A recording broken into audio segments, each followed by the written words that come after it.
Chapter 19. Then Pilate therefore took Jesus, and scourged him. And the soldiers platted a crown of thorns, and put it on his head. And they put on him a purple robe, and said, Hail, King of the Jews! And they smote him with their hands. Pilate therefore went forth again, and saith unto them, Behold, I bring him forth to you, that ye may know that I find no fault in him. Then came Jesus forth, wearing the crown of thorns, and the purple robe. And Pilate saith unto them, Behold the man! When the chief priests therefore and officers saw him, they cried out, saying, Crucify him! Crucify him! Pilate saith unto them, Take ye him, and crucify him, for I find no fault in him. The Jews answered him, We have a law, and by our law he ought to die, because he made himself the Son of God.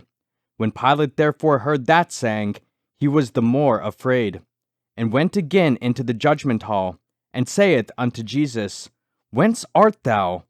But Jesus gave him no answer. Then saith Pilate unto him, Speakest thou not unto me? Knowest thou not that I have power to crucify thee, and have power to release thee? Jesus answered, Thou couldest have no power at all against me, except it were given thee from above. Therefore he that delivered me unto thee hath the greater sin.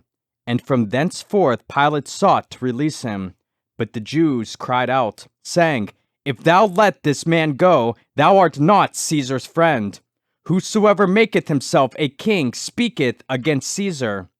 When Pilate therefore heard that saying, he brought Jesus forth, and sat down in the judgment seat in a place that is called the Pavement, but in the Hebrew, Gabbatha. And it was the preparation of the Passover, and about the 6th hour. And he saith unto the Jews, Behold your king! But they cried out, Away with him! Away with him! Crucify him! Pilate saith unto them, Shall I crucify your king? The chief priests answered, We have no king but Caesar. Then delivered he him therefore unto them to be crucified. And they took Jesus, and led him away.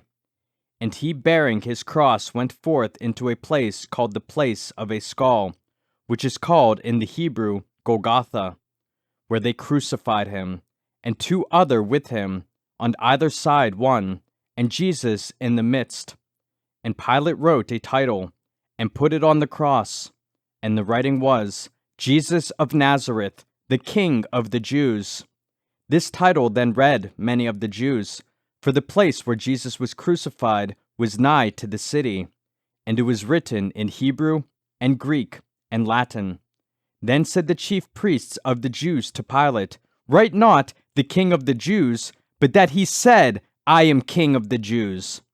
Pilate answered, What I have written, I have written. Then the soldiers, when they had crucified Jesus, took his garments, and made 4 parts, to every soldier a part, and also his coat. Now the coat was without seam, woven from the top throughout. They said therefore among themselves, Let us not rend it, but cast lots for it, whose it shall be, that the scripture might be fulfilled, which saith, They parted my raiment among them, and for my vesture they did cast lots. These things therefore the soldiers did. Now there stood by the cross of Jesus his mother, and his mother's sister, Mary, the wife of Cleophas, and Mary Magdalene. When Jesus therefore saw his mother, and the disciple standing by, whom he loved, he saith unto his mother, Woman, behold thy son! Then saith he to the disciple, Behold thy mother! And from that hour that disciple took her unto his own home. After this, Jesus, knowing that all things were now accomplished, that the scripture might be fulfilled, saith, I thirst. Now there was set a vessel full of vinegar, and they filled a sponge with vinegar, and put it upon hyssop, and put it to his mouth.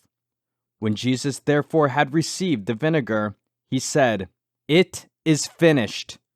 And he bowed his head, and gave up the ghost. The Jews therefore, because it was the preparation, that the body should not remain upon the cross on the Sabbath day, for that Sabbath day was an high day, besought Pilate that their legs might be broken, and that they might be taken away.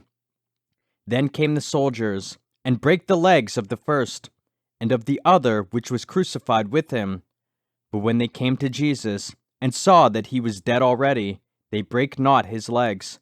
But one of the soldiers with a spear pierced his side, and forthwith came there out blood and water. And he that saw it bare record, and his record is true. And he knoweth that he saith true, that ye might believe. For these things were done, that the scripture should be fulfilled, a bone of him shall not be broken. And again another scripture saith, they shall look on him whom they pierced. And after this Joseph of Arimathea, being a disciple of Jesus, but secretly for fear of the Jews, besought Pilate that he might take away the body of Jesus. And Pilate gave him leave. He came therefore and took the body of Jesus. And there came also Nicodemus, which at the first came to Jesus by night, and brought a mixture of myrrh and aloes, about 100 pound weight. Then took they the body of Jesus, and wound it in linen clothes, with the spices, as the manner of the Jews is to bury. Now in the place where he was crucified there was a garden, and in the garden a new sepulchre, wherein was never man yet laid. There laid they Jesus therefore because of the Jews' preparation day, for the sepulchre was nigh at hand.